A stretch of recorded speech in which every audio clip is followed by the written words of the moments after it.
자, K방산의 미래입니다. 폴란드로부터 최근 전차 대금 K2 흑표 전차를 우리가 수출했는데, 이제 수출했으니까 돈을 받아야 될 거 아닙니까? 이 전차 대금으로만 약 6천억 원의 돈이 들어왔다고 합니다.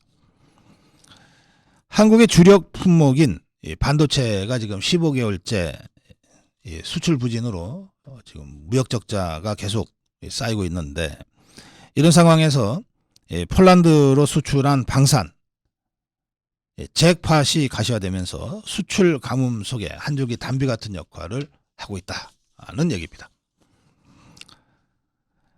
우리 K방산은 지난해 기준 수주 잔액 100조를 돌파했습니다. 수주 잔액 100조를 돌파했습니다. 양보다 더 중요한 것은 질적 발전입니다.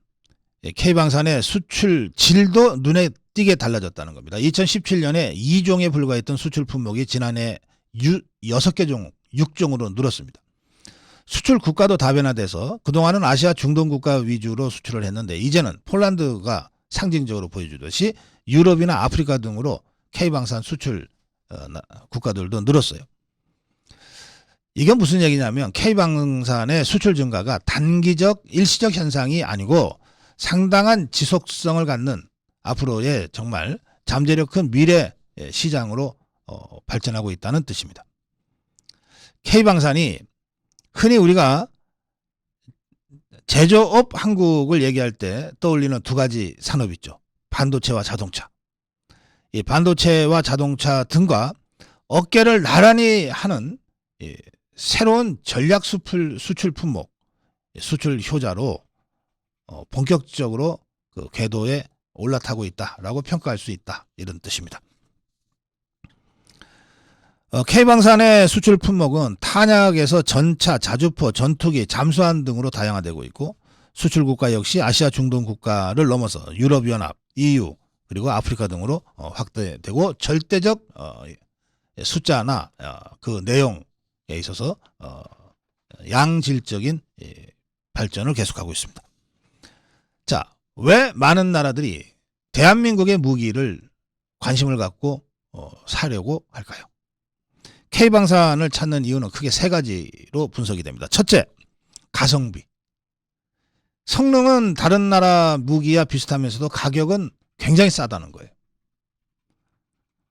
미국, 독일, 프랑스 등 무기 선진국들과 비교할 때 성능은 떨어지지 않는데, 가격은 아마 절반 정도나 그 이하로 아주 저렴할 겁니다. 왜 그러냐면, K방산은 북한의 위협에 맞서서 365일 한시도 긴장을 늦추지 않고 지금 우리가 사실상의 전쟁을 지금 수행하고 있지 않습니까?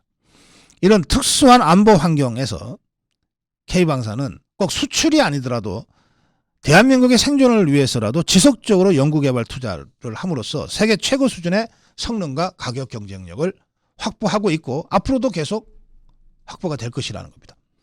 두 번째는, 일단 주문을 받으면 신속하게 공급이 되고 사후 보수도 매우 신속하게 된다는 겁니다. 이게 K방산의 장점입니다. 이상은 하이투자증권연구원은 K방산의 제품은 경쟁국 제품과 달리 지금도 양산 중인 경우가 많다. 이게 되게 말이죠. 무기 선진국들은 자기들은 계속해서 새로운 첨단 무기를 쓰면서 이제 이미 이제 한물 간 무기들을 생산해 왔던 것이거든요. 그러다 보니까 사실상 양산 체계가 아닌 무기들, 남아있는 재고들을 판매하는 경우들이 많았습니다. 그러면 부품을 조달하거나 또는 AS를 할 때도 이게 한계에 부딪히게 되는데, 우리 K방산은 그렇지 않다는 거예요. 우리 K방산은 우리가 지금 쓰고 있고 양산하고 있는 무기들을 수출하기 때문에 원활한 사후 보수까지 가능하다. 세 번째는 정부의 전폭적인 지원이다. K방산은 정부의 방산 지원 체계를 바탕으로 현지의 생산, 기술 이전까지 패키지로 제공함으로써 차별화에 나서고 있다. 그래서 K방산은 강력하고 앞으로 그 시장의 점유율을 계속 높여 나갈 것이다. 자, 알박기 이젠 퇴장할 시간이다. 예, 이 국민의힘의 이 박대출 정책위 의장 참 의정 활동 잘합니다. 의정 활동 또는 대야당 활동, 대종북 주사파 투쟁에서 이 박대출 정책위 의장이 하는 역할은 저는 굉장히 높게 평가해야 된다고 생각합니다. 박대출 정책위원장이 페북에다가 좀 길게 글을 썼는데, 신의 직장 위에 문의 직장인가? 신의 직장 위에 문의 직장인가? 문재인의 직장인가? 그러면서 문재인이가 퇴임 직전까지 내리꽂은 알박기 자들이 해도 너무한다. 정권 교체된 지 1년이 넘어도 자리 꿰차고 버티면서 윤석열 정부와 역주행하고 있다 하면서 구체적으로 이 자리를 거명하면서 얘기를 합니다. 선관위 비리백화점인데도 반성은커녕 감사 대상을 입맛대로 고르겠다는 선관위 위원 전현희 그리고 감사원, 국민 권익보다 문재인 종북주사파 정권의 권익에 충실하고 상습 지각 지적했다고 발끈하는 근태불량 전현희, 그 전현희의 비위를 감추려 들고 감사보고서 공개를 지연시키려고 했던 감사원 감사위원들. 김희철에 대해서도 한마디 했습니다. KBS 사장. 민노총 노영방송, 친민주당 방송도 모자라 수신료 분리 징수와 자기 사퇴, KBS 사장 자리 사퇴를 거래하자는 KBS 사장. 또 김명수에 대해서 거짓 명수라는 말까지 들으며 6년을 버티던 대법원장. 그 대법원을 장악한 우리법연구회, 인권법연구회 민변 출신 대법관들. 그 대법원과 도낀 객낀 수준으로 이념재판소인지 헌법재판소인지 헷갈리게 하는 헌법재판관들. 국정 발목 잡기가 도를 넘었다. 문의 직장, 문재인의 직장은 철밥통 사수권에 국정 방해권까지 부여받은 것인가? 문재인 종북 주사파 정권의 알박기 인사들의 국정 방해, 더는 안 된다. 국정 운영 막는 대못은 뽑아내야 한다. 이거 뽑아낼 땐 빠루가 필요한데. 새 정부, 윤석열 정부가 일할 수 있도록 기회를 주는 게 상도이다. 국정 철학이 다르면 함께 일하기가 불편하지 않느냐. 자리 비워주고 지금부터라도 좀 마음 편히 지내라. 문의 직장, 문재인의 직장에 계신 여러분, 이제는 퇴장할 시간이다. 예, 지금까지는 말로 점잖게 하는 것 같아요. 예. 그래도 안 들으면 어쩔 수 없죠. 예, 박대출 정책위 의장이 빠루를 갖고 올 시간이 다가오고 있습니다.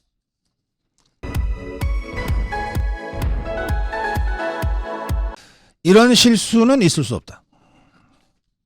MBC인데요.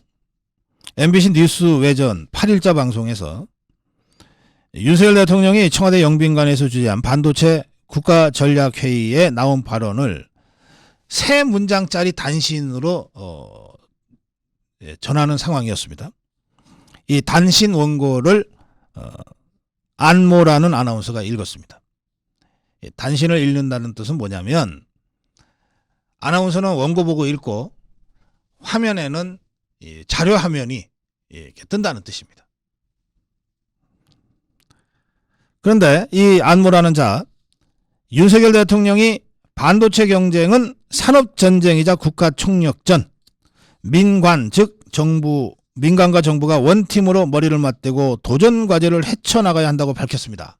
이렇게 뉴스를 읽다가 갑자기 김 사장은 오늘 기자회견을 열어 전임 정권에서 사장으로 임명된 제가 문제라면 제가 직을 내려놓겠다, 이같이 밝히고 하고 지도 이상했던 거예요. 여기서 김 사장은 김의철 KBS 사장입니다. 그러니까 아마도 이것들이 방송 편성을 할 때 윤석열 대통령 반도체 전략회의 주재한 단신, 그 다음에 이제 김의철이가 어쩌고 저쩌고 한 단신, 이렇게 단신 몇 개를 편성을 했는데, 이게 원고가 섞였는지 윤석열 대통령 단신 관련 문장 하나를 읽고 난 다음에 채 마치지도 못하고 그 단신의 나머지 내용을 전하지 못하고 김유철이 얘기가 불쑥 들어온 거예요. 이렇게 돼서 이제 오독한 거죠. 잘못 읽은 겁니다. 이 안무라는 자. 안무라는 자가 잘못 읽으니까 아마 주조정실에서 야 빨리 화면 바꿔 했던 거예요. 그러니까 윤석열 대통령의 그 자료 화면이 나가다가 갑자기 김유철이 기자회견 자료 화면이 나갔는데 화면은 바꿨지만 하단에 있는 자막은 못 바꿔가지고 하단 자막에는 윤석열 대통령 반도체 국가전략회의 때 발언이 그대로 남아 있었던 상황입니다. 이래 놓고 또 이 안무라는 자는 다시 또 윤석열 대통령은 또 전국철도노동조합은 이렇게 말을 반복하면서 횡설수설을 하다가 한 1분 가까이 말하자면 심각한 방송사고가 난 겁니다. 이게 생방송이니까 그대로 방송됐죠. 그러고 난 다음에 이 안무라는 자나 또는 뉴스 외전에 이게 단신을 전하는 자니까 뉴스 외전에 메인 앵커는 따로 있었을 거예요. 이에 대한 별다른 언급 없이 그냥 방송을 마쳤어요. 방송 사고를 쳐놓고도 그것도 1분씩이나 쳐놓고도 별다른 언급 없이 방송을 마치고 난 다음에 이 방송 사고 상황이 담긴 영상을 내리고 대신에 이 안무라는 자가 한테 다시 읽어라 해가지고 단신 원고를 정상적으로 읽은 오디오 편집본을 싹 올려놨어요. 바꿔치기 해놓은 거죠. 아무 일 없었던 듯이. MBC 제3노조는 MBC의 총체적 기강회의라고 이 사건을 비판했습니다. MBC 제3노조의 성명은 이렇습니다. 방송사고는 언제든 날 수 있지만 사고가 나면 간략하게라도 설명하고 사과하는 게 원칙이다. 아무 일도 없었다는 듯이 다시 녹음해서 인터넷에 끼워 넣은 것은 도덕성 문제다. 이렇게 이제 논란이 되자 MBC 측은 담당 아나운서가 뉴스 원고를 잘못 읽어서 일어난 방송사고다. 이렇게 해명이랍시고 했습니다. 자, 제가 40년 방송생활을 하지 않았습니까? 제가 뉴스를 진행한 적은 없지만 수많은 뉴스 시사 프로그램을 진행했잖아요. 추정 60분도 진행했잖아요. 그리고 제가 진행하는 일일 생방송에는 아나운서들이 단신을 전하는 코너도 있었습니다. 단신을 전하는 아나운서는 대개 이른바 초짜들입니다. 입사한 지 얼마 안 되는 아나운서들이 전합니다. 근데 초짜라고 해도 대개 한 3, 4년 이상의 경력은 되는 아나운서들입니다. 처음에 그냥 입사했을 때는요. 띠띠띠 정각 9시를 알려드립니다. 이거 해요. 그거 하는데 이 아나운서들이 하루 종일 연습합니다. 수백 번을 외우고 가서 그런데 사고 쳐요. 예, 그만큼 마이크와 카메라 앞에 앉는다는 것이 어려운 일이에요. 자, 아마도 입사 한 4, 5년 정도 됐을 텐데 이 단신을 전하려면 이 사람들 말이죠. 출근해서 이 단신 전하는 시간까지 그 원고를요. 수십 번도 더 읽습니다. 수십 번도 더 읽어요. 그리고 밑줄도 칩니다. 그냥 밑줄만 치는 게 아니라 어디서 띄어 읽을 것인지 이렇게 꺽쇠 표시까지 다 합니다. 원고를 보면 시뻘개요. 또 퍼놓고 색깔까지 바꿔가면서 체크를 하니까. 그렇게 해서 나가는 거예요. 그런데 이걸 거꾸로 뭘 잘못 읽어요? 사람이니까 그럴 수 있죠. 저는 이게 고의적 사고이거나 또는 사고가 났을 때 뭐 될 대로 되라 뭐. 이런 식의 이게 고의적으로 사고를 냈다 그러면 정말 심각한 문제인데 설마 그럴까 싶긴 합니다만. 그러나 사고가 났으면 수습을 해야죠. 적어도 천연병 아나운서가 사고를 내서 당황해서 어쩔 줄 몰랐다면 그 프로그램을 진행하는 메인 MC는 그래도 경력이 최소한 10수년은 됐을 테니까 최소한 사실관계에 대해서 설명하고 사과하고 그렇게 조치를 취해야죠. 또 방송에 어디 이 아나운서들한테만 맡겨집니까? 이게 뉴스라고 하면 보도본부장이나 보도국장이 직접 현장을 지켜보고 있는 거예요. 저는 제3노조의 논평대로 MBC의 총체적 기강회의와 무능이 집약된 사건이다. 그래서 이거 그냥 넘어가면 안 된다. 우리가 MBC나 KBS의 정책 편향성을 문제 제기해온 지는 꽤 됐습니다. 오래됐어요. 근데 정책 편향성의 진짜 문제는 뭐냐 하면 방송이 방송답지 않게 전락해버리는 겁니다. 줄 서서 노조활동 열심히 하는 자들이 능력도 없는데 앵커 맡고 아나운서 맡고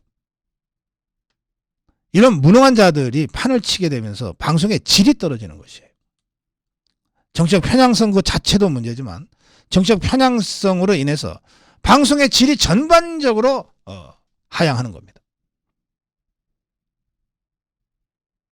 그래서 국민들로부터 외면받게 되는 것이 최악이죠. 지금 KBS는 이영풍 기자의 투쟁으로 정말 KBS 바로 세우자라고 하는 여론이 불고 있는데 이 상황에서도 MBC는 살짝 돌아 앉아가지고 대가리 쳐박고 태풍이 지나가기만을 기다리고 있는 거예요. MBC 그냥 놔둘 수 없죠.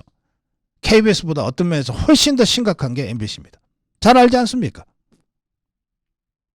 지금은 KBS 투쟁에 집중해야 될 때니까 전선을 KBS, MBC 양대 전선으로 우리가 확대해서는 안 되지만 일단은 KBS부터 마무리 짓고 가야 되지만 그러나 KBS보다 몇 배 심각한 MBC 문제가 남아있다라고 하는 인식은 우리가 분명하게 하고 나가야 될 것이다.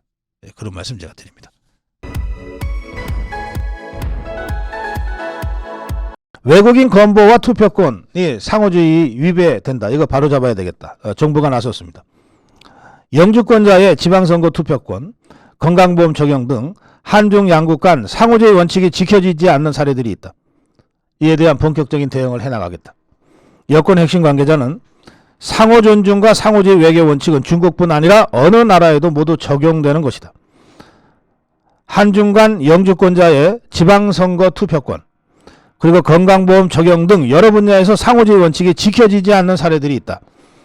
중국에서 한국인의 투표권이 인정되지 않고 있다.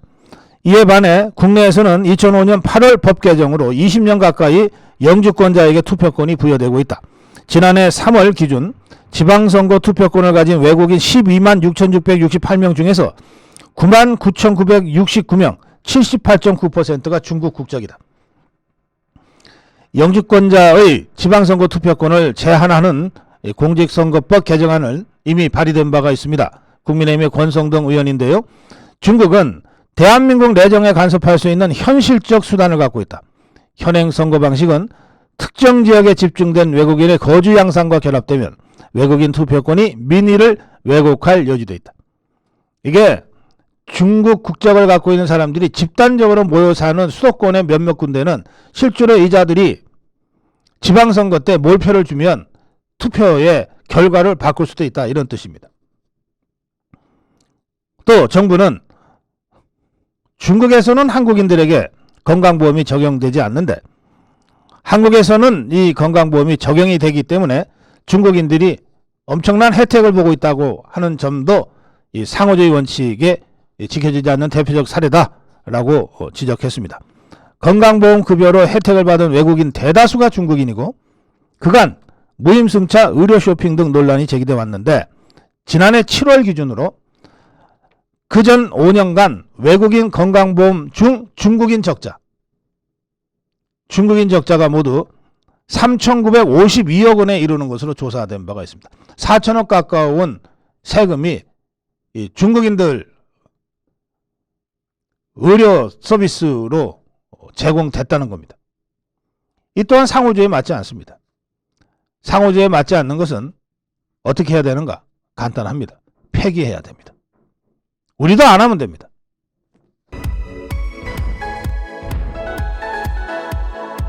민주당의 방탄 불패.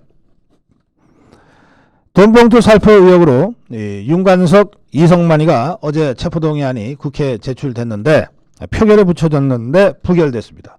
민주당이 부결시킨 겁니다. 민주당 방탄 불패 이어져 가고 있습니다. 윤석열 정부들의 1년 동안 5명의 국회의원에 대한 체포동의안이 국회에 제출됐는데 그중에 4명은 방탄했습니다. 부결시켰어요. 딱 1명이 가결됐는데 그 1명은 국민의힘 하영재 의원입니다. 나머지 넷은 다 저 종북 주사파들입니다. 노웅래, 이재명, 윤관석, 이성만. 앞으로도 수많은 국회의원들에 대한 체포동의안이 국회에 제출될 텐데 전례에 따르면 이것들에 대한 방탄도 더불어민주당이 계속 해나갈 것 같습니다. 사실 지난주까지만 해도 민주당 내에 초재선 의원들을 중심으로 이번에는 이거 가결시켜야 된다. 우리가 언제까지나 방탄정당 5명을 뒤집어 쓰고 선거를 치러야 되냐 이랬어요. 이번에도 부결시키면 돈봉투당 그대로 그 5명을 뒤집어 쓸 수밖에 없다. 이런 걱정들도 초재선 의원들 중심으로 나왔던 것 같습니다. 그런데 본회의 표결을 앞둔 의총이 열리면서부터 분위기가 확 바뀌기 시작했어요. 김상희, 김교형, 김교흥, 김회재 이런 종북 주사파 의원들이 나서서 체포동의안을 부결시켜야 한다는 취지의 발언을 했습니다. 김상희는 이게 국회 부의장까지 지낸 자인데 검찰의 사냥감이 될 수 있다. 이번에 가결시키면 우리도 검찰의 사냥감이 될 수 있다. 이렇게 공포를 조장했어요. 검찰 출신의 김회재는 검찰의 과잉수사다. 이런 식이면 우리도 당할 수 있다. 서울의 한 중진 의원은 이게 노웅래나 이재명이 하고는 다르게 이게 앞선건이라고 표현했습니다만 앞선건이 2건밖에 더 있습니까? 노웅래 이재명과는 다르게 이번에 윤관석 이성만이는 자기들 개인 이익을 챙긴 사건이 아니지 않느냐. 이렇게 부결시켜야 된다고 주장했어요. 또 일부는 한동훈 법무장관 탓을 했는데 이거는 표결하기 전이니까 뭐 의총에서 나온 얘기는 아니고 막상 부결시키고 난 다음에 그 책임을 한동훈 장관한테 떠넘기는 이런 물귀신 작전을 종북 주사파 의원 몇 명이 한 겁니다. 예컨대 이런 얘기입니다. 한동훈 장관이 자신들을 자극해서 실제보다 부결표가 더 늘어났다. 뭐 이런 겁니다. 한동훈 장관은 이날 돈 봉투를 받은 것으로 지목되는 약 20명의 국회의원이 여기 계시고 표결에도 참여하게 된다. 돈 봉투 돌린 혐의를 받는 사람들의 체포 여부를 돈 봉투 받은 혐의를 받는 사람들이 결정한다는 건 공정하지 않다. 한동훈 장관이 이렇게 체포 동의 이유를 설명을 해나가자 더불어민주당 종북 주사파 의석에서는 고성이 터져 나왔죠. 한 초선 의원은 우리를 협박하는 거냐? 차라리 그 20명을 특정해라. 뭐 이렇게 반발했습니다. 한동훈 장관은 공당이 하기에는 참 구차한 변명이다. 더불어민주당의 거듭된 방탄에 대해서 국민들이 모욕감을 느끼실 것이다. 어쨌든 방탄 정당의 그 역사를 이어갔어요. 민주당 혁신은 더 요원해지는 것 아니냐는 이야기가 당 안팎에서 나옵니다. 비주류 한 의원은 당 혁신위를 준비하면서 또 제19 감사기를 하면 국민들이 어떻게 생각하겠느냐. 이재명 대표에 대한 체포동의안이 다시 제출될 가능성이 있는 만큼 친명계를 중심으로 방탄을 계속 이어가야 한다는 공감대가 있었던 것 같다. 정의당 강은미 원내대변인은 이러고도 민주당이 타정당 타정치인의 비리와 도덕성을 진상조사하겠다고 나설 자격이 있는 것이냐. 네, 이 문제 관련해서 제가 여러분께 딱 한 말씀만 드리겠습니다. 불체포 특권을 비롯한 국회의원 특권 내려놓기 이번 이 방탄에서도 다시 확인이 됐습니다만 저것들이 절대 지그들 손으로 내려놓지는 않을 것입니다. 이제 국민이 나서야 합니다. 거의 모든 언론이 오늘 사설로 더불어민주당의 방탄에 대한 비판 주장을 했습니다. 이게 민심입니다. 스스로 내려놓지 못한다면 우리가 내려놓게 해야 됩니다. 방탄의원단 국민이 심판해야 됩니다. 내년 총선에서 이들을 심판하기 위한 낙선운동이라도 지금부터 조직해야 됩니다. 다만 낙선운동은 현행법상 불법으로 되어 있습니다. 저는 불법 감수하고서라도 방탄의원들에 대한 낙선운동을 조직할 필요가 있다고 생각합니다. 또 그 전에 국민의힘부터 나서서 이런 이 부정의한 방탄의원들에 대한 낙선운동을 하는 것과 관련된 실정법 위반 여부를 법 개정 차원에서 진지하게 접근해야 된다고 생각합니다. 이 문제에 관한 국민의힘 측에 좀 더 강력한 의지 표명이 필요하다고 말씀드리는 것이고, 동시에 우리 자유파 시민사회단체들이 이 방탄의원들에 대한 낙선운동을 전개할 것을 진지하게 논의해 줄 것을 강력하게 촉구합니다.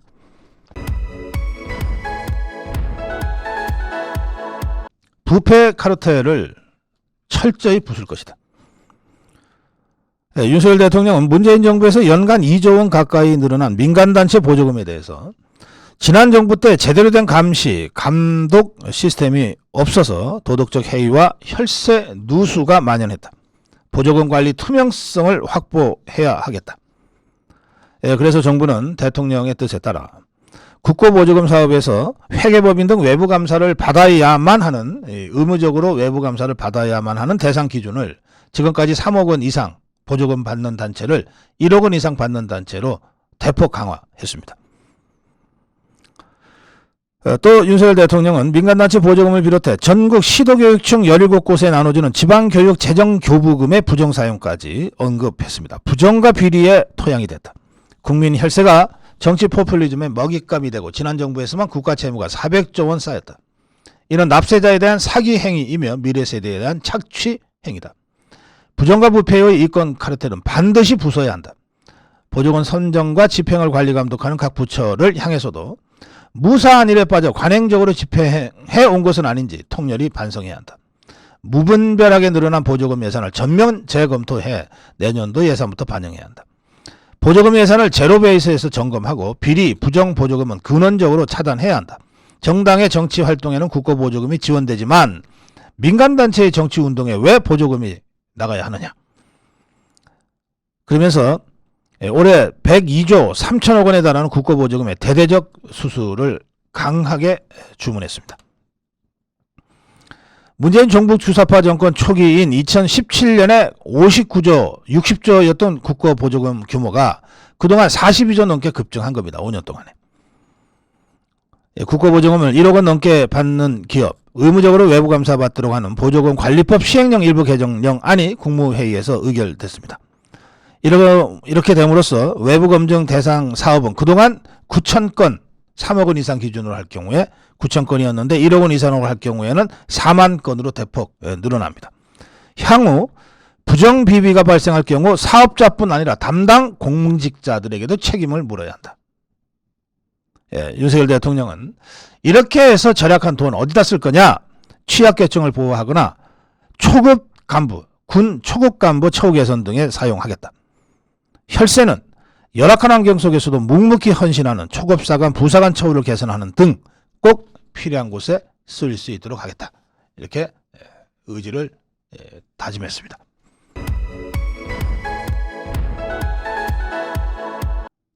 더불어민주당 대표실에서 열린 일본 후쿠시마 오염수 방류 저지 간담회에 이재명이 바로 왼쪽에 앉아서 실제로 그 좌장 역할을 했던 자, 바로 박석운입니다. 이 자는 자기 발언 차례가 오자 후쿠시마 정부 시찰단에 대해서 이게 관광이지 무슨 조사냐 하면서 야당도 투쟁에 나서달라 목소리를 높였는데, 이게 이제 울고 싶은데 뺨 제대로 때려주는 거죠. 투쟁을 하고 싶은데 장애로 뛰쳐나갈 명분이 없을 때 이런 좌파단체 대표가 와서 왜 투쟁 안 해? 못 이기는 척 장외로 나가는 거죠. 광우병 사태 때도 이 박석운이가 그 중심에 있었습니다. 이 좌파 종북 주사파 진영에서 박석운을 일컫는 별명이 있습니다. 직업이 공동대표. 이제는 수많은 단체의 공동대표를 했습니다. 왜 대표가 아니고 공동대표일까요? 늘 여러 단체를 모아가지고서 무슨 투쟁본부니 무슨 투쟁 행동이니 뭐 이런 것들을 만들었기 때문에 혼자 대표는 할 수가 없는 거예요. 다 공동대표입니다. 그런데 그 중에서 핵심적인 역할을 하는 거죠.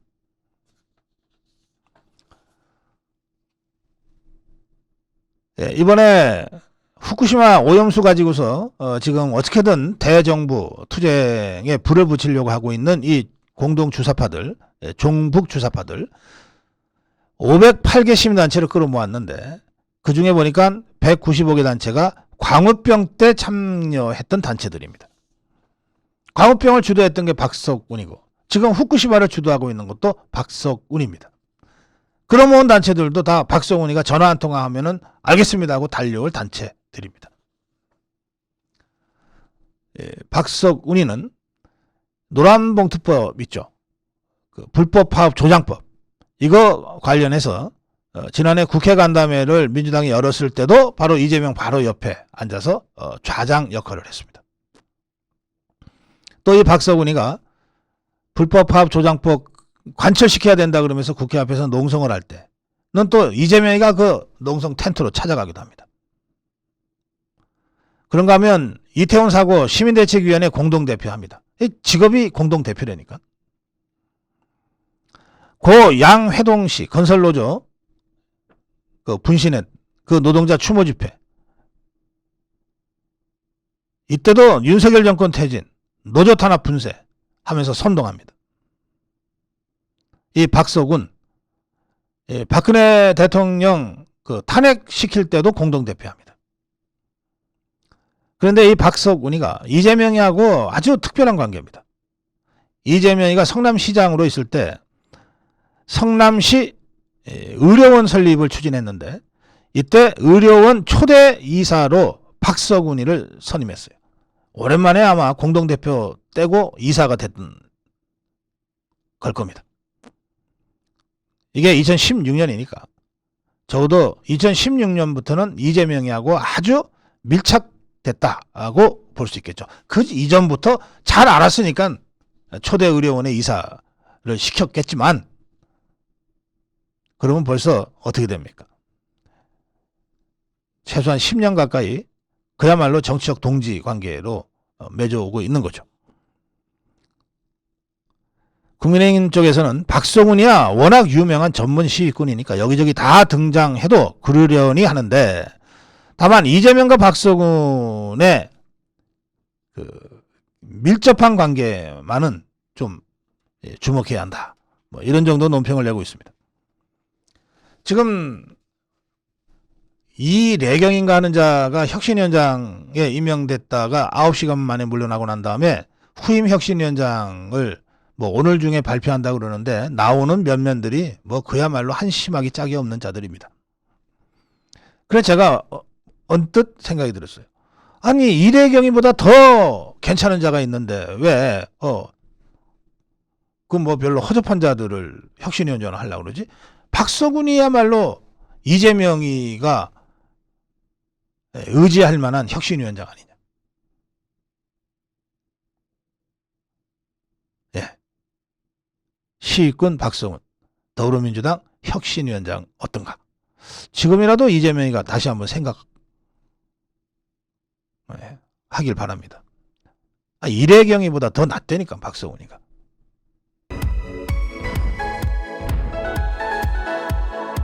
기다려라. 다음은 MBC다.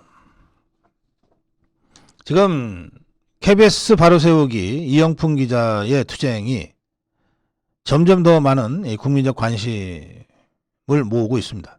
우리 자유파 시민사회 단체들도 KBS 바로 세우기 운동본부를 결성해서 강력한 연대 투쟁을 지금 전개하고 있습니다.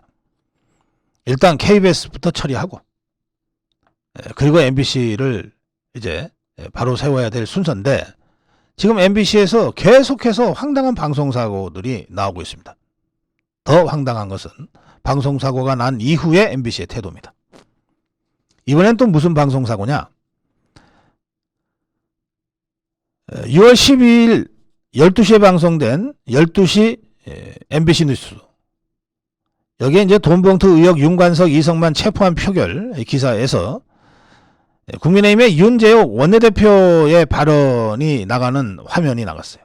발언이 있는 화면이 나갔는데, 그러면 윤재옥 국민의힘 원내대표 이렇게 써야죠. 화면에 이 윤재옥 국민의힘 원내대변인 이렇게 썼어요. 그 다음에 반도체 공장 설계도 중국 빼돌리는 7명 구속, 또 이런 자막을 냈는데, 이 해당 사건은 구속이 아니라 기소입니다. 기소는 구속 기소도 있지만 불구속 기소도 있어요. 7명은 구속되지 않고 불구속 기소가 된 것 같습니다. 그러면 기소 또는 불구속 기소로 표현해야 될 것을 구속이라고 표현을 한 거예요. 완전히 엉뚱한 얘기 한 겁니다.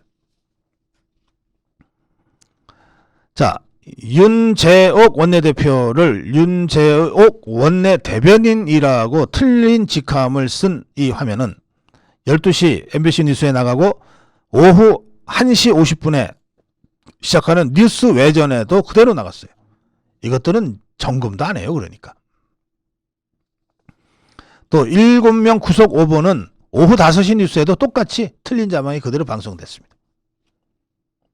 현재 이 두 보도 꼭지는 온라인 기사가 살짝 수정되거나 또는 삭제된 상태입니다. 아무런 사과도 없었어요. 이렇게 대놓고 오보하고 대놓고 틀린 자막 내보내고 국민을, 시청자를 개돼지로 하나. 저것들이 살짝 바꾸면 국민들이 못 알아실 거라고 생각하나? MBC 관계자는 방송사고가 계속 발생하고 있는데도 사과나 반성조차 없이 온라인 기사만 바꾸고 덮기에 급급하다. 기강회의가 심각한 수준이다. 이렇게 개탄했는데요. 제가 한마디만 하겠습니다. 기다려라. 지금은 KBS 바로 세우기 싸움이 급하니까 잠시만 기다려라. KBS 바로 세운 다음에 MBC로 달려간다. 기다려라. MBC.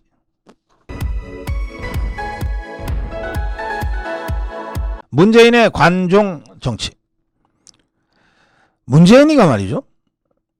임기 중에는 경제니 안보니 부동산이 다 잘 되고 있다가 자화자찬만 5년 내내 했습니다. 임기 말에는 나 얼마나 일을 잘했는데 내 치적을 평가받아야 되지 않겠어? 이러고 다녔어요. 그리고 퇴임할 때는 정직하고 단단하게 소신껏 일했다. 그러자 측근들이 뭐라 그런지 아십니까? 국민들이 문재인 대통령한테 고마워해야죠. 이렇게 나라를 잘 다스려 주셨는데. 이 짓거리들을 했습니다. 그러나 여러분, 지난 5년간 대한민국이 어떻게 됐습니까? 경제 망가지고 안보 위태로워지고 온갖 내로남불과 파렴치가 판을 치지 않았습니까? 문재인이 이자 퇴임하면서 잊힌 삶을 살겠다고 했어요. 그렇지만 지금 하는 행동은 정반대죠. 퇴임하자마자 시시콜콜한 일상까지 SNS에 올리고 난리도 아닙니다. 전국 주사파 정치인들을 시시때때로 만나면서 온갖 메시지를 날려요. 윤석열 정부를 향해서는 남북 군사합의를 지키고 대화하라 이렇게 훈계질까지 했습니다.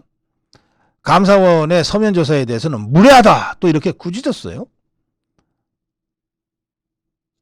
그런가 하면 사람들이 뭘 그렇게 궁금해한다고 지 일상을 소소하게 찍어가지고 다큐를 만들고 책방 사업까지 시작했어요. 지자체 돈을 받아서 만든 다큐는 극장에서 상영했습니다.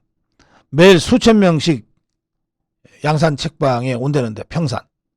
팬 미팅장이에요. 문재인이는 책 팔 생각은 아예 없고 찾아오는 사람들하고 사진 찍기에 여념이 없어요. 문재인 관련 책, 굿즈, 음료를 팔아서 한 달 만에 2억 5천만 원 돈을 벌었다고 합니다. 전직 대통령 어느 누구도 하지 않았던 일들을 지금 문재인이가 하고 있습니다.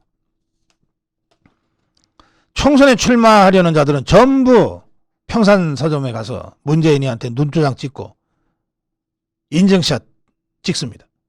이재명이도 뻑하면 문재인 이재명 동맹을 확인하려고 수시로 내려갑니다. 조국이까지 엊그저께 내려가서 인증샷도 찍고 술도 마시고 했어요. 이 낙연이가 6월 말에 귀국한다 그러죠? 들어오면 바로 평산 서점 찾아간다고 합니다. 역대 어느 전직 대통령도, 역대 어느 상왕도 퇴임하고 나서 이런 권력을 맛본 사람이 없다. 문재인이는 관종이다. 관종 성향이 짙다. 이게 태평로, 조선일보 태평로 칼럼이에요. 문재인이는 관종 성향이 짙다. 대통령으로 있을 때 탁현민식 쇼에 중독됐다고 할 정도로 탁현민 쇼를 좋아했다.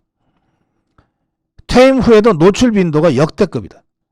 잊히고 싶다는 것은 나를 봐달라는 문재인식 화법에 불과했다.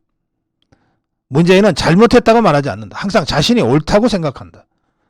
키우던 풍산개를 돈 문제로 파양하고도 개달력을 만들어 팔았다. 이재명 비판글에 좋아요를 눌러놓고는 고양이가 범인이라고 몰아붙였다. 이딴 실정으로 정권을 넘기고도 5년 성취가 무너져 허망하다. 전문가에게 경제를 맡기면 안 된다. 이런 햇소리들을 픽픽하고 있다. 서해 피격공무원 월북물이 울산시장 선거 불법 개입 월성 1억의 경제성 조작 사건. 이 측근들이 줄줄이 처벌되는데도 뒷짐만 지고 있다. 딸이 문다혜가 이상직의 도움으로 해외 이주한 의혹에 대해서도 아직까지 해명 한마디 없다. 김정숙의 의상비도 대통령 기록물로 꽁꽁 숨겼다. 위선이다. 문재인은 지금 양산에 자신의 정치적 성을 쌓고 있다. 총선 전후 닥쳐올지 모를 정권 비리 수사를 피하려는 의도가 없지 않을 것이다. 친문들은 이재명 다음 타깃이 문재인일 수 있다는 위기감을 갖고 있다. 지지층을 최대한 결집해 양산박을 세우려는 듯하다. 포스트 이재명 체제도 구상 중일 것이다. 야권 재편에 구심점이 되려고 할 가능성이 높다. 국민들은 재임 중 겪었던 한 번도 경험하지 못한 나라에 이어서 퇴임 후 문재인 시즌2까지 봐야 할지 모른다. 네. 문재인이 이거 손 봐야 되지 않겠습니까? 이걸 이렇게 그냥 내버려뒀어야 이게 과연 나라라고 할 수 있습니까? 법이 살아있다고 할 수 있습니까? 전략적으로는 KBS 먼저 손보고 MBC 손보듯이 이재명이 먼저 손보고 문재인이 손봐야 되겠다. 전략적으로는 이렇게 생각할 수 있습니다. 저도 그게 맞다고 생각합니다. 그러나 나중에 손본다고 해서 대충 손본다는 뜻은 아닙니다. 나중에 손본다고 해서 지금 손 놓고 있자는 것도 아닙니다. 문재인에 대해서는 이재명보다도 더 치밀하고 엄정하게 손볼 준비를 해야 된다. 이재명이가 잡범이라면 문재인이가 한 짓은 국사범입니다. 이재명이는 대장동에서 돈 몇 푼 챙기려고 했다면 문재인이는 나라를 통째 거덜내려고 했던 자입니다. 문재인에 대한 사법 처리를 제대로 준비해 나가야 한다.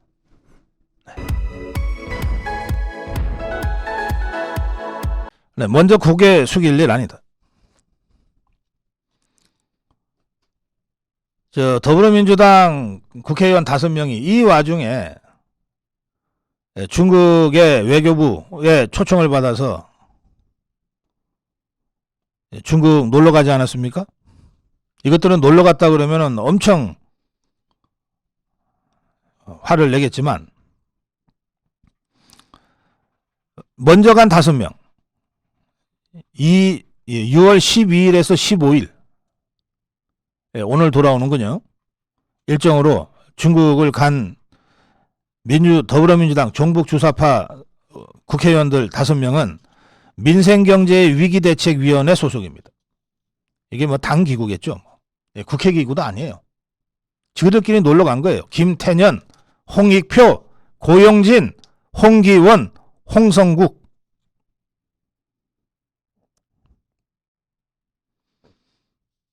이 자들은 중국에 가서 중국 외교부 부부장, 차관입니다. 순웨이둥이라는 차관 이자로부터 이런 말을 듣습니다. 12일 방중 첫날에 순웨이둥이 이 5명을 모아놓고 대만이 중국의 일부라는 하나의 중국 원칙은 포기할 수 없는 중국의 핵심 이익이다. 이렇게 강조했다는 거예요. 이 얘기는 뭐냐? 윤석열 대통령이 여러 차례에 걸쳐서 미국 국빈 방문 때도 또 G7 회의 때도 한 이야기가 있습니다. 힘에 의한 현상 변경은 반대한다. 이건 윤석열 대통령 개인 생각이 아니고 대한민국 정부의 공식 입장이에요. 그러면 이것들이 비록 야당이다 하더라도 대한민국 국회의원 아니에요. 대한민국 정부의 공식 입장. 힘에 의한 현상 변경에 반대한다. 이것을 정면으로 비난하면서 하나의 중국을 얘기한 거 아닙니까? 그러면 적어도 5명 중에 하나 정도는 우리 정부의 공식 입장은 힘에 의한 현상 변경 반대다. 우리는 대한민국 국회의원으로서 대한민국 정부의 공식 입장을 견제한다. 이런 거 기대한다는 것 자체가 이게 말이 안 되는 겁니까, 여러분? 뭐 제가 말씀드리다 보니까 또 그런 것 같기도 하네요. 그대로 이 5명이 중국 외교부 차관 순웨이둥의 이 사실상의 협박이죠. 협박 앞에 다 속옷이 얘기 듣고 왔다는 겁니다. 이게 논란이 되자 민주당 관계자는 이렇게 변명합니다. 하나의 중국 이야기는 중국 측이 어느 자리에서든 하는 말이라 크게 의미 부여를 하지 않았고 의원들도 현장에서 따로 대응하지 않았다. 자, 좋아요. 하나의 중국 얘기는 중국이 입만 열면 하는 얘기라며. 그러면 힘에 의한 현상 변경 반대도 우리 대한민국 정치인이라면 입만 열면 해야 되는 거예요. 아니면 아예 더불어민주당 우리는 중국 공산당에 하나의 중국에 동의한다고 하든지. 그 폐할도 없는 것들이야. 김태년이는 이제 자기들이 갔다 온 것이 이 국민적으로 비판의 대상이 되자 이렇게 얘기했습니다. 양국이 외교적으로 불편하더라도 경제는 정상 작동해야 한다는 것을 강조하고 단체 여행 규제를 해제해달라고 요청했다. 지것들 딴에는 뭐 했다는 거죠? 자, 보세요. 이자가 말이요. 김태년의 이자가 지금 한국과 중국이 외교적으로 불편하다는 걸 알고 간 거예요. 알고 간 거예요. 외교적으로 불편한 상황을 알고 야당 의원 5명이 가서 뭘 어떻게 할 수 있겠다는 거예요. 그러니까 지것들이 가서 단체 여행 규제 해제해달라고 그러면 중국이 알겠습니다 해? 정부가 풀어야 될 일이 있고 정치권이 풀어야 될 일이 있지. 이것들이 무슨 힘으로 이걸 풀어? 이미 5명은 그렇다 치고. 사태가 심각해진 상황에서 오늘 또 7명이 간다는 것 아닙니까? 7명. 도종환, 박정, 김철민, 유동수, 민병덕, 김병주, 신현영. 이것들은 오늘 출발해서 내일 모레 글피 1월까지. 명목은 뭐냐? 문화교류예요. 문화교류. 그렇게 중국 문화 교류하고 싶으면 집에 처박혀서 중국 드라마나 보면 되지. 민주당 관계자는 2달 전에 만들어진 일정이라서 어쩔 수 없다. 그럼 뭐 누구는 하루 전, 이틀 전에 외국 여행 잡습니까? 다 2달, 석 달 전, 6달 전에 잡지. 그러나 사태가 급변해서 상황이 이러면 취소하는 거예요. 지그 돈으로 가나? 뭐 취소하면 벌금이라도 무나? 이 자들이 뭐라 그러냐면 중국 정부 초청이라 안 가면 오히려 더 외교 문제가 될 소지가 있어서 어쩔 수 없이 간다는 거예요. 안 가는 걸로 메시지를 보내야지. 안 가는 걸로. 종북 주사파 5년 동안 내내 끌려다니고 중국 눈치나 보니까 이것들이 완전히 이것이 체질이 돼가지고 우리가 안 가면 중국이 오히려 더 화를 낼 것 같으니까 사실은 우리가 가고 싶진 않지만 그래도 억지로 갔다 와야 될 것 같아요. 이런 소리를 하면서 지금 가는 거 아니에요. 상황이 이렇게 되면 항의의 뜻으로라도 안 가야 되는 거예요. 배알도 없나 이것들은. 또 너무너무 놀러 가고 싶은데 다 준비까지 했는데 뭐 한중 관계는 뭐 윤석열 정부하고 시진핑 사이지. 우린 갔다 오자. 좋아. 그러려면 그냥 네 것들 돈 내고 단체 패키지 여행이라도 갔다 와. 중국 정부가 돈 되는 대접받는 접대받는 그리고 훈시 듣는 그래서 결과적으로 대한민국 쪽팔리게 만드는 그런 외우하지 말고. 전주의 원내 대변인 명백한 국격 훼손 행위다. 중국의 심기를 살피기 위해 조공하고 아련하는 외교를 자청하는 민주당을 보면서 대체 어느 나라 정당인지 묻지 않을 수 없다. 김기현 대표, 이 와중에 중국 돈으로 어디를 방문한다는 거냐? 제정신이냐? 민주당 내에서도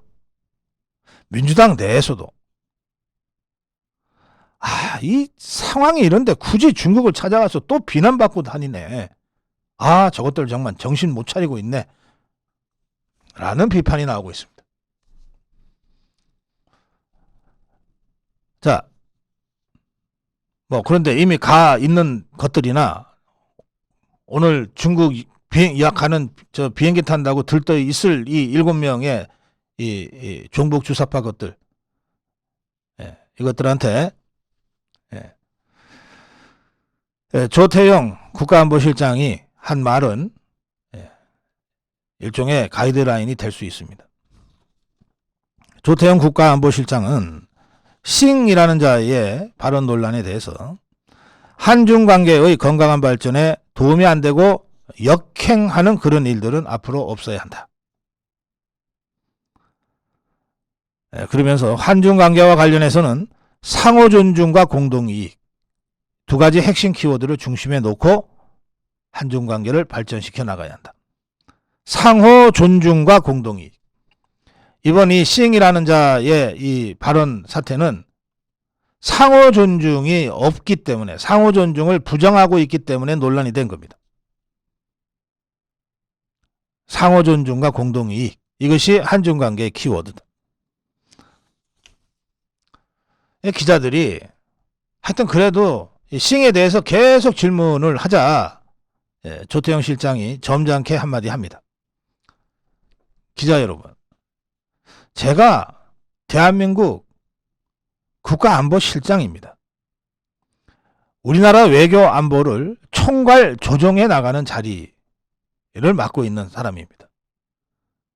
그런 제가 일개 중국 대사에 대해서 이러쿵저러쿵 이야기하는 것 자체가 우리나라의 당당함과 국격에 잘 맞지 않습니다.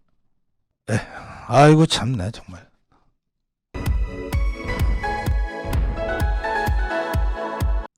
KBS 내부를 들여다보면 정말 KBS가 신의 직장이구나 하는 것을 여러분들이 아실 수가 있습니다. 직장 생활을 하다 보면 이렇게 전근, 전출 이런 일들을 몇 번은 하게 되잖아요. 그럴 때 고향이라든지 이런 연고지로 가면 참 좋은데 어디 붙었는지도 모르는 먼 곳으로 전출을 갈 경우에는 참 깝깝하고 답답하죠.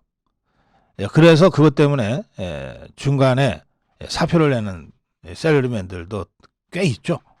자, KBS가 그런데 이 비연고지로 전출가는 KBS 직원들에게 전세자금 대출을 해줬어요. 대개 뭐 서울에 집이 있지만은 비연고지로 갈 경우에 뭔가 전세 주택이라도 세를 내서 살아야 되니까. 그럴 때 6년간 전세자금 대출을 6년간 해줬는데 그걸 고정금리 2%로 해줬어요. 고정금리 2%. 지금 금리가 5% 6% 가까이 되죠. 그야말로 특혜를 주는 겁니다. 그러면 자, KBS가 영업을 잘해서 사업을 잘해서 뭐 돈을 엄청 많이 벌고 있다 그러면 뭐 직원들한테 이렇게 주는 것, 사내복지 차원에서 주는 것, 뭐 누가 시비 걸겠습니까? 지금 KBS 어떤지 아세요? 올해 1분기 석 달 적자가 425억이에요. 1년이 4분기니까 이거 합치면 1600억 이상의 적자가 예상되는 상황입니다. 이런 상황에서 시중금리의 3분의 1밖에 안 되는 이 고정금리로 그것도 6년이라는 긴 세월 동안 전세자금을 대출을 해준다. 이 제정신들입니까? 국민의힘의 박성중 의원이 자료를 입수해서 이 내용을 밝혔습니다. KBS가 비연고지 전출자에게 대출해준 전세금 2017년에 8억, 올해 상반기 29억, 2017년 이후 이달까지 누적 금액 총 120억. 이 KBS 직원은 연 2% 고정금리로 최대 1억 5천만 원까지 대출이 가능하게 되어 있습니다. 자, 그런데 이게 비연고지 전출자가 KBS만 있는 거 아니잖아요. 지난해 7월에 기획재정부 공공기관운영위원회는 공공기관의 주택자금 사내대출 이자율을 한국은행이 공표하는 은행 가계자금 대출금리 하한 4.82%로 하고 있습니다. 대출해줘도 좋은데 4.82%를 최소한은 이자를 받아야 된다.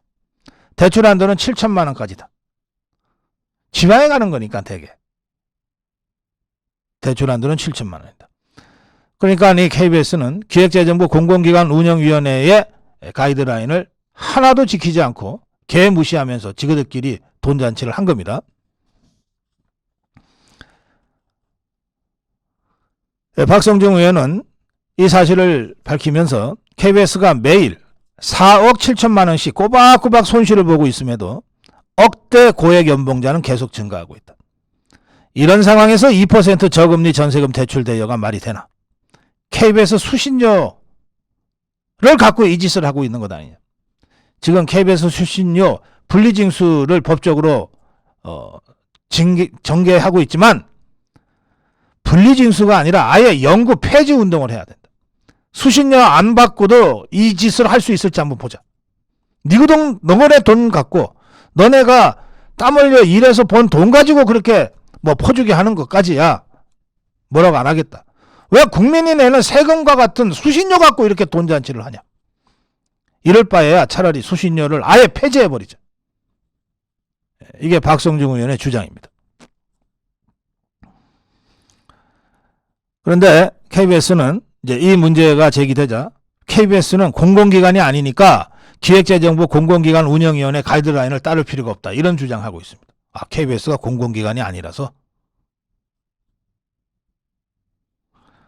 그러면 국가 중추기관, 국가기관 방송사, 재난 주간 방송사 이런 것도 다 뺏어 와야 되겠네. 공공기관이 아니라는데 굳이 KBS한테 재난 주간 방송사라든지 뭐 공영방송사라든지 이게 수신료가 들어가니까 그런 말을 하게 되는 건데 할 필요 없잖아요. 공공기관이 아니라서 공공기관의 가이드라인은 자기들하고 관계없다고 큰소리치는 이것들한테 뭐하러 우리가 수신료를 계속 줍니까? 분리징수는 뭐하러 해줍니까? 폐지해버려야지. 국가기관, 국가주간 재난방송사 지위는 뭐하러 줍니까? 제대로 재난방송도 제때제때 못하는 것들한테. 요즘 케이블 같은 데 보면요. 무슨 웨더 기후를 전문으로 24시간 방송하는 그런 케이블 방송들 많습니다.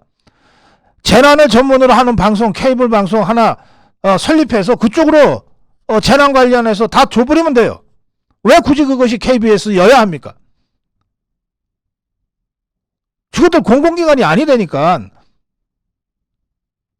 수신료 전면 폐지하고 그동안 KBS한테 줬던 국가 중추 방송 재난 주간 방송사의 지위도 박탈하고 허구한 날 편파 방송이나 하게 하죠. 뭐. 과연 얼마나 국민들이 봐줄지 한번 보자고요. 그렇게 해놓고 한번 보자고요.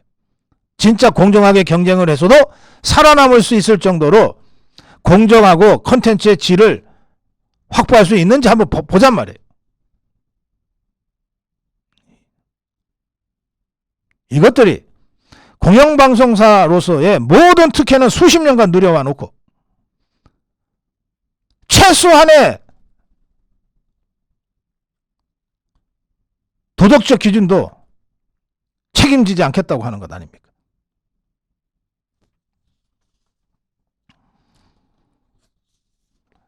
지금 KBS 바로 세우기 근조 조화 운동이 계속되고 있는 가운데 KBS의 시사방송 극히 편향적인 종북 주사파 편향 민노총 편향 방송이 6년째 계속되고 있는 현실에 대한 지적들이 계속 나오고 있습니다.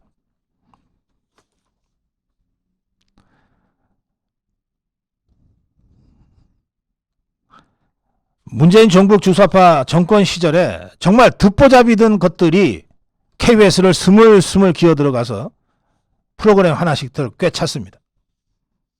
주진우 같은 자가 KBS 라디오 진행을 한다는 게 말이 됩니까?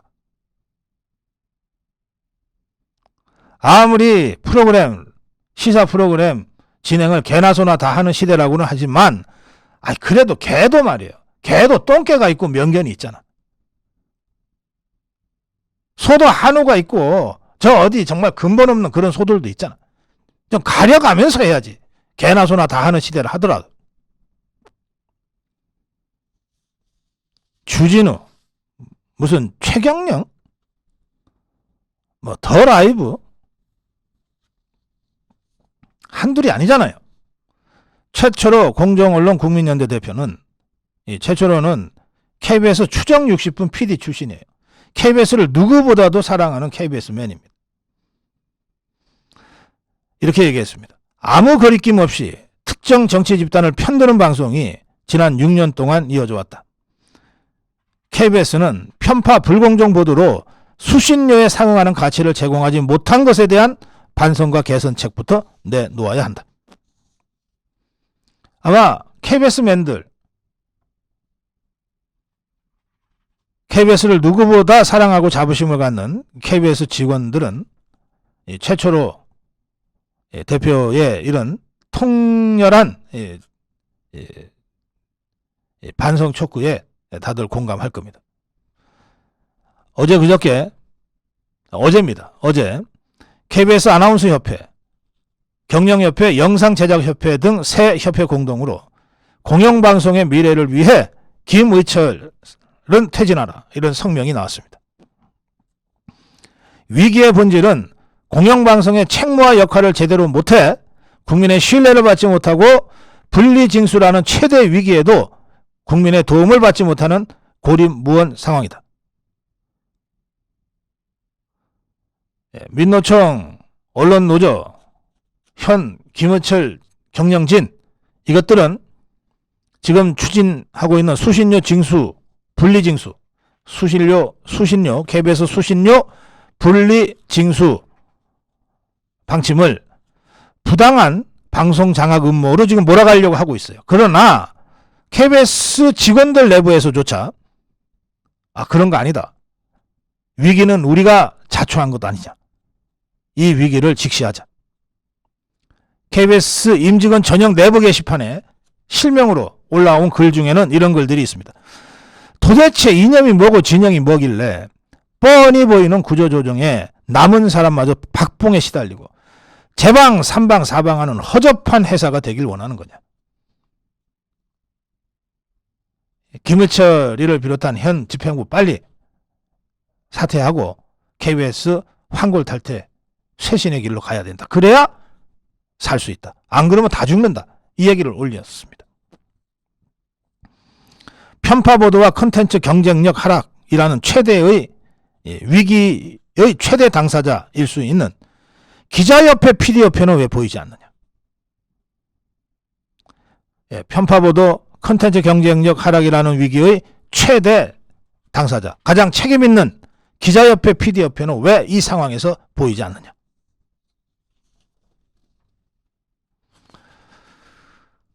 네, 홍문기 한세대 교수는 현재 KBS는 수신료와 광고 수입을 동시에 재원으로 삼고 있어 수신료가 어디에 쓰이는지를 정확하게 알 수 없다. 차제에 광고를 재원으로 하는 ETV를 분리해서 민영화하고 국민이 내는 수신료만으로 운영하는 진정한 공영방송을 만들어야 한다. 김종민 변호사, 현 KBS 이사는 KBS 경영진이 국민을 상대로 대결하는 듯한 태도를 보이는 것은 심히 유감스럽다. 내부에서부터 이제 KBS 이대로 가서는 안 된다는 이야기들이 터져 나오기 시작하고 있습니다.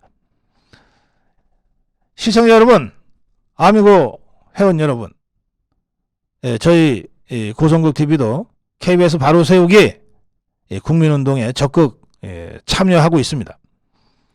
다음 주 화요일 오후 2시에 KBS 바로 세우기 그리고 공영방송의 정상화, 이것을 지난 수년간 문재인 종북주사파 정권과 싸우면서 한 번도 우리가 잊지도 않았고 포기하지도 않았지 않습니까? 이제 그 KBS 바로 세우기, 이것을 실천할 수 있는 절호의 기회가 왔습니다. 다음 주 화요일 오후 2시 KBS IBC 신관 본관 로비로 여러분 모여주십시오. 제가 우리 스태프들과 함께 가서 우리 아미고 회원들과 함께 KBS 바로 세우기 투쟁을 치열하게 전개하고 있는 KBS 제1노조, 그리고 이영풍 기자, 그리고 KBS 바로 세우기 국민운동 본부, 또 근조 조화 투쟁하고 있는 우리 자유우파 국민들과 함께 하려고 합니다. 다음 주 화요일 6월 20 오후 2시 KBS 신관 로비로 모여주시기 바랍니다.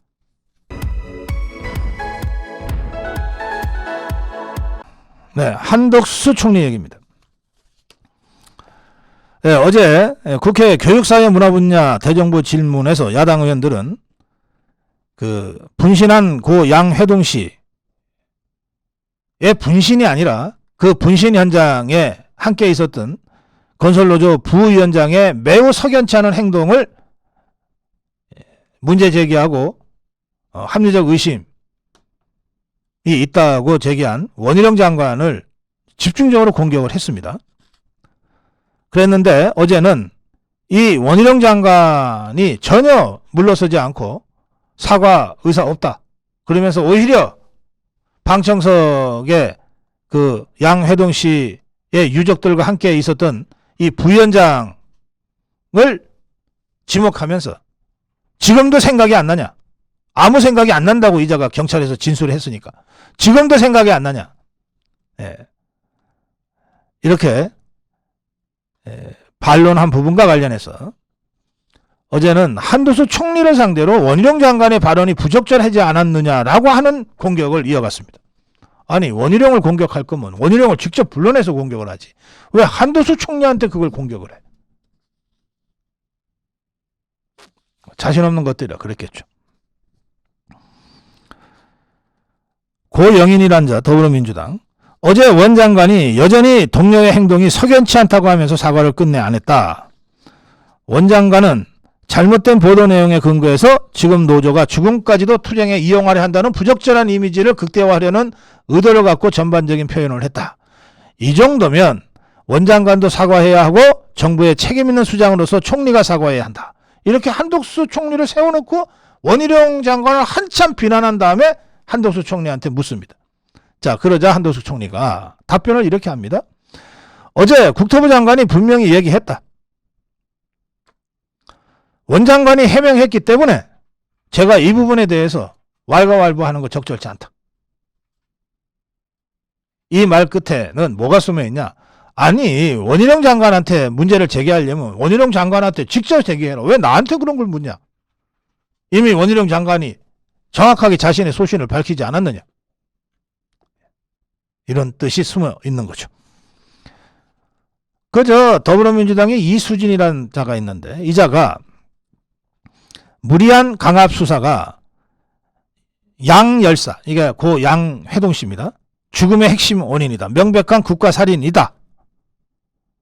그러자 한덕수 총리는 돌아가신 분에 대해서는 매우 가슴 아프게 생각한다. 그걸로 끝. 돌아가신 분에 대해서는 매우 가슴 아프게 생각한다. 그러나 그 밖에 당신이 얘기하는 어떤 것도 내가 동의할 수 없다. 이런 뜻입니다. 또 이 길거리 6차선의 4차선 도로를 불법 점거하고 7m짜리 막루를 불법으로 세운 다음에 그 위에 올라가서 협박질 일삼던 한노총 그 간부 이 체포하는 과정에서 경찰이 다쳤고 또 이자도 다쳤어요. 안전하게 끌고 내려오려면 진압하지 않을 수 없었습니다. 진압 과정에서 다쳤어요. 그리고 이자는 정글도와 쇠파이프를 휘둘러서 경찰관에 상처를 입혔어요. 상해를 입혔어요. 이 이수진이라는 자, 경찰의 야만적 폭력이 자행됐다. 이런 식으로 하면서 제가 수십 번 영상을 보고 또 봤는데 경찰청 예규와 대법원 판례를 위반한 과잉폭력 진압이 명백하다. 이러면서 한덕수 총리를 몰아붙입니다. 이에 대해서 한덕수 총리의 답변은 이렇습니다. 동의하지 않는다. 동의하지 않는다. 제가 본 경찰의 행위 제대로 작동했다고 생각한다. 만약 그거 안 했다면 경찰은 직무유기다. 법은 지켜야 한다고 생각한다. 현장에서 진압해야 할 지휘자가 유연성을 발휘하는 권한도 한꺼번에 주어져 있다. 민주주의를 하기 위해서는 자기의 자유만 중요하고 남의 자유는 중요하지 않다? 이건 말이 안 되는 것 아니냐.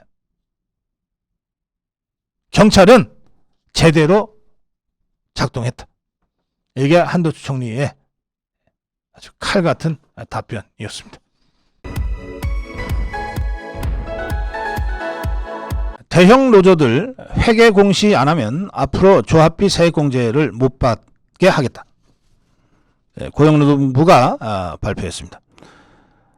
조합원 1000명 이상의 대형 노조가 회계를 공시하지 않으면 그 산하 노조까지 조합비 세액공제 대상에서 제외하겠다는 겁니다. 고용노동부와 기획재정부가 공동으로 노동조합법 시행령과 소득세법 시행령 개정안을 40일간 입법 예고합니다. 이정식 고용노동부 장관은 이 문제 관련해서 국민 세금으로 세제 혜택을 받으려면 회계의 책임성을 먼저 갖춰야 한다는 원칙에서 예외일 수 없다. 현재 노동조합 조합비는 소득세법상 기부금으로 분류가 돼서 다른 공익단체 법인 기부금과 마찬가지로 세액공제 대상인데요. 그런데 이 세액공제 대상이 되려면 이 여러 단체나 법인 대부분이 수입, 지출, 자산, 부채 관련한 결산 결과를 공개하고 있습니다. 다만 종교단체는 제외입니다. 종교단체는 워낙 그 성격이 특수해서 논외로 하고 있습니다. 그런데 노조가 말이죠. 노조가 아무런 조건 없이 그동안 공제 혜택을 받고 있었다는 겁니다. 그래서 개정안이 시행되면 대형 노조는 매년 4월 30일까지 직전 회계연도 결산 결과를 고용부 노조회계 공시 시스템에 공시를 해야 세액공제 혜택을 받을 수 있습니다. 이건 대형 노조가 선택하기 나름입니다. 아니 나 공개 안 할래? 그러면은 세액공제 혜택 안 받으면 됩니다.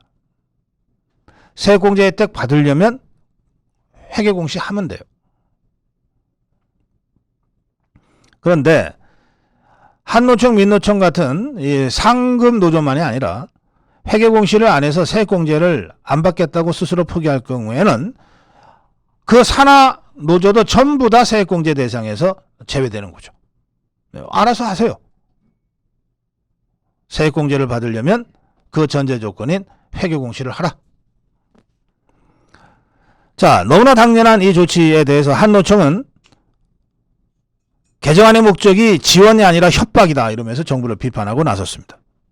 그러면서 위헌성 여부를 정식으로 문제 제기할 것이다. 제발 제기하세요. 헌재에다가 가지고 가세요.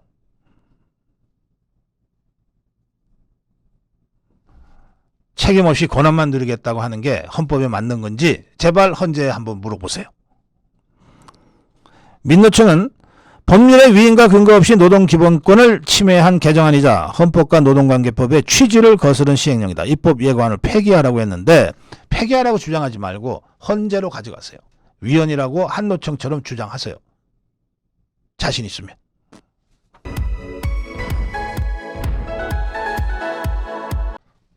교수들이 이렇게 돈이 많은 줄 몰랐습니다. 100억대 투자를 교수들이 했다는 겁니다. 어디다 했나요? 이재명이가 특혜를 잔뜩 준 정자동의 그 호텔 개발. 성남시 정자동에 있는 무슨 H호텔인가 있잖아요. 거기에 이 교수들이 100억대의 돈을 투자를 했답니다. 그 교수 중에 하나는 이재명이랑 사진도 같이 찍었네요. 지금 검찰이 수사 중입니다. 정자동 H호텔 개발 특혜 의혹이요. 그런데 서울의 한 대학교 교수들이 호텔 소유주 측 황모라는 자에게 100억여 원을 투자한 것으로 확인이 됐습니다.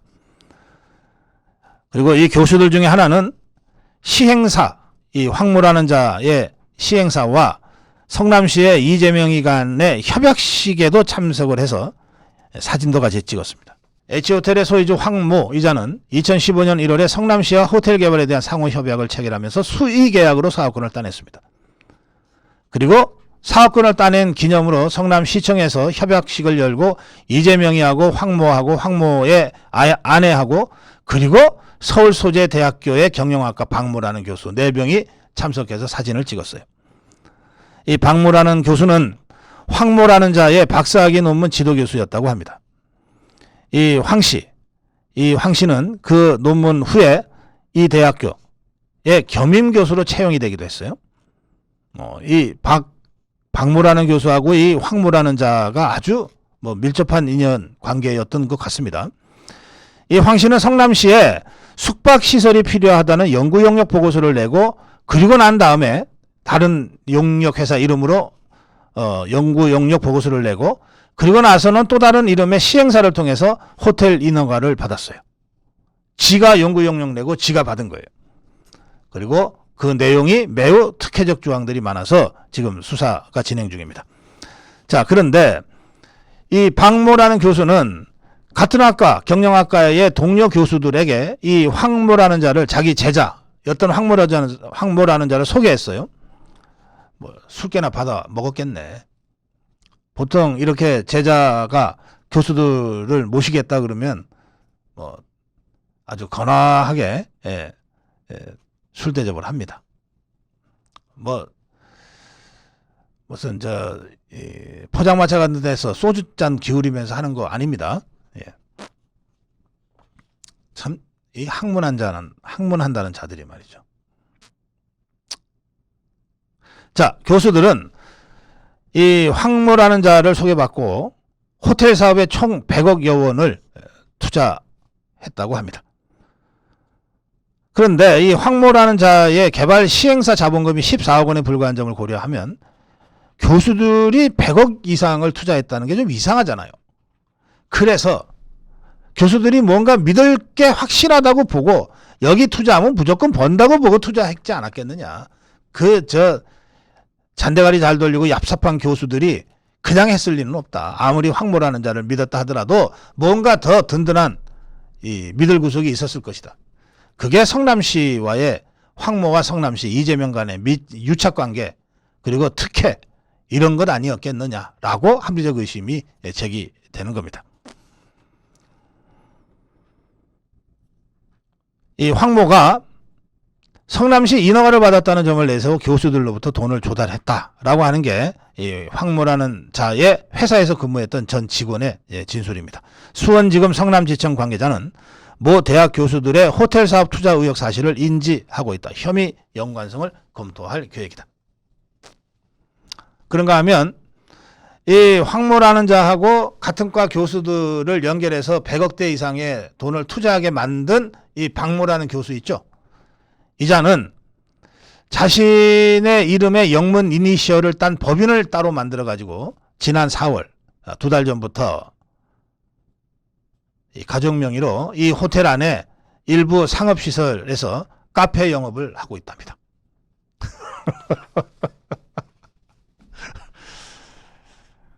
네.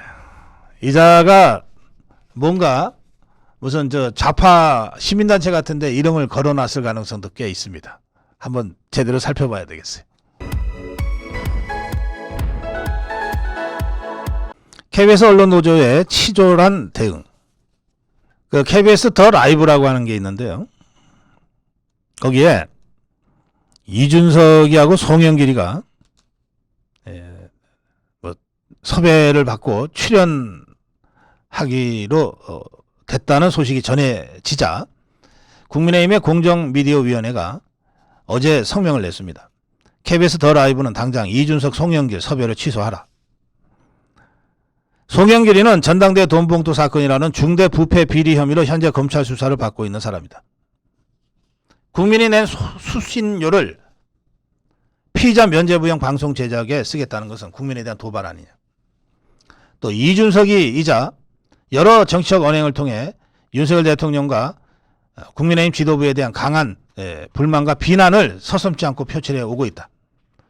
이런 자를 여당 측 토론자로 섭외해서 마치 여야 전직 대표 간 토론처럼 위장하는 거 이거 매우 부적절하다. 더구나 이준석이도 지금 검찰 수사 받고 있는 상황 아니냐. 두 검찰 수사 받고 있는 두 피의자를 불러다 놓고 뭐 하자는 것이냐.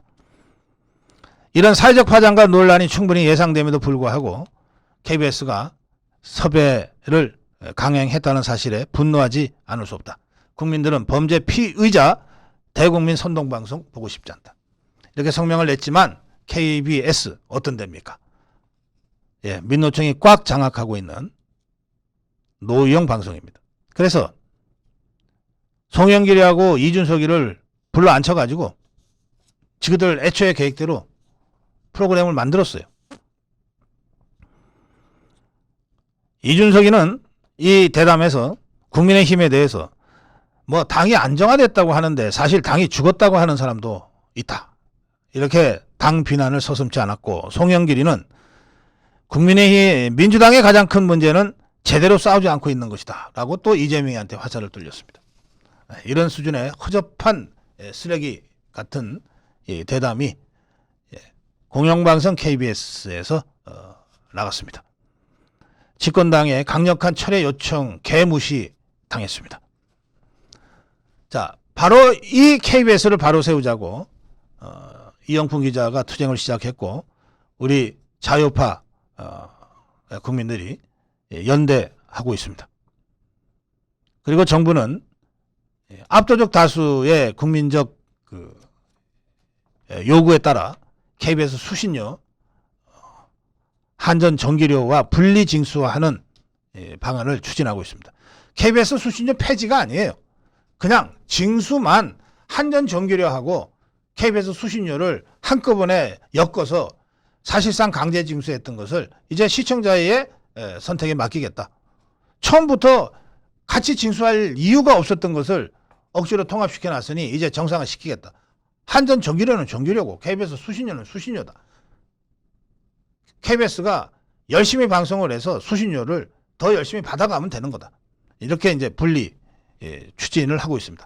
이에 대해서 KBS를 장악하고 있는 이 민노총 계열의 언론노조 KBS 본부장 강성원이라는 자가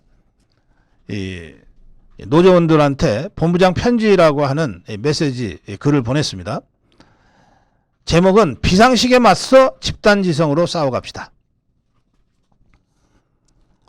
그런데 이렇게 당당한 주장이었다면 이걸 왜 비공개 처리했는지 모르겠네. 이게 어제 오전까지는 전체 공개 상태로 올라와 있었는데 강성원 이자가 뭐가 꿀렸는지 이걸 비공개 처리를 했다는 겁니다. 자, 제목부터 바꿔야 되죠. 비상식에 맞서 집단지성으로 싸워나가자고 지것들이 집단지성인 것처럼 이렇게 주장하고 있는데 저는 지금 KBS 민노총 언론노련을 국민의 상식에 맞서 때법으로 싸워나가고 있는 집단들이다. 저는 그렇게 생각합니다. 하여튼 강성원이는 여기서 이런 주장을 했습니다. 방통위가 수신료 분리징수를 위한 대통령령 개정안에 본격 착수했다. 공사 창립 이래 최대 위기의 시간이다. 이번 수신료 분리징수 시도는 첫 단추부터 상식과 법치를 무시한 채 진행되는 폭력적 행위다. 언론 장악과 부역 세력들이 치밀하게 준비하고 저돌적으로 추진하는 공영방송 장악 시즌2다 했는데 문재인 정부 주사파 정권 5년 동안에 이것들이 한 그 폐악지를 생각하면 아직도 이런 적반하장격의 뻔뻔한 주장을 할 수 있다는 것이 놀랍습니다. 어쨌든 이자는 이러면서 법률적 대응을 제일 중요하게 제시했어요. 뭐라고 그랬냐? 최고 경쟁력의 로펌 선정에 만전을 기해야 한다 그랬어요. 최고 경쟁력의 로펌, 대형 로펌 선정하려면 돈 엄청 들거든요. 지금 매년 1,600억 가까이 적자를 내고 있고 그리고 거의 대부분의 경영을 국민들의 세금과도 같은 이 수신료에 의존하고 있는 KBS가 KBS 정상화를 위해서 바로 세우기를 위해서 추진하고 있는 이 수신료 분리징수를 막기 위해서 엄청난 거액의 수입료를 들여서라도 최고 경쟁력의 로펌 선정에 만전을 기해야 한다고 이자가 주장하고 나선 겁니다. 자,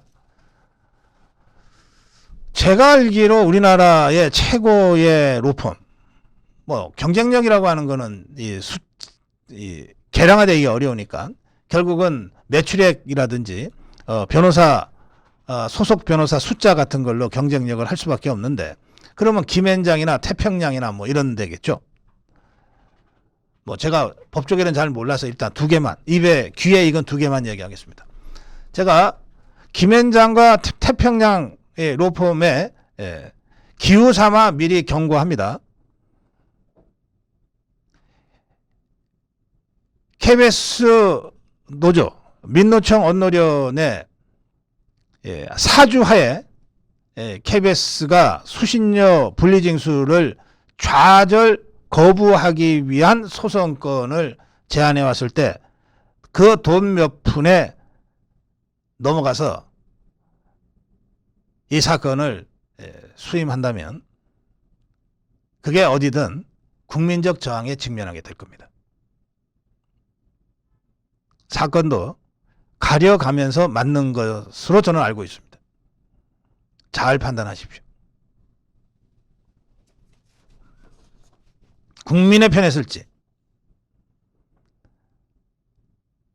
그 기생충 같은 이 기득권 유지를 하기 위해서 전 국민을 적으로 돌리고 경쟁력 있는 로펌 선정부터 지시하고 있는 저 민노총 흡혈귀 같은 자들 편에 설지 경쟁력 있다고 스스로 자부하는 로펌들이라면 잘 판단하시기 바랍니다. 또 이자는 지금 이 근조 투쟁이 굉장히 신경 쓰이는 것 같아요. 이렇게 주장했습니다.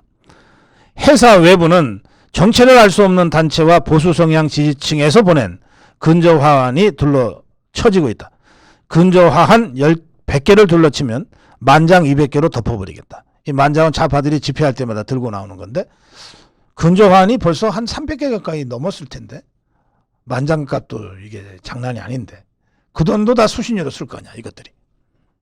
언제 지 주머니에서 A4 한 장 산 적이 있나?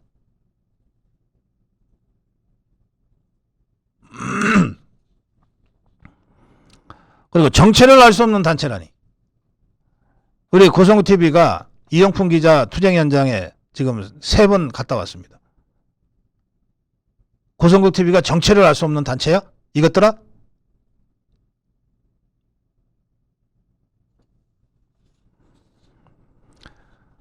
KBS는 이제 마지막 부분입니다. 강성원이라는 자의 마지막 부분은 KBS는 소중한 우리의 일터다. 우리가 지켜야 할 자부심이다 그랬는데 웃기는 소리 마. KBS는 소중한 국민의 방송이야. 니가들 일자리 이전에 대한민국 국민의 소중한 공영방송이야. 공영방송의 공영성과 독립성을 지킬 능력도 생각도 없는 자들은 이번에 다 쓸어버려야 돼. 그게 누구든. KBS 주인이 KBS 직원들이라고 착각하지 마. KBS 주인은 국민이야. 고성국 TV는 자유우파의 유일 정론 방송입니다. 고성국 TV는 윤석열 정권을 지켜내고 2024년 총선을 승리로 이끄는데 모든 힘을 다 쏟아부을 것입니다. 고성국 TV가 어떠한 외압에도 흔들리지 않고 오로지 자유우파의 정론 방송으로 나아갈 수 있도록 후원해 주십시오. 지금 바로 010-9045-3010으로 전화 주십시오. 정론 방송으로 보답하겠습니다. 감사합니다. 고성국 TV 화이팅!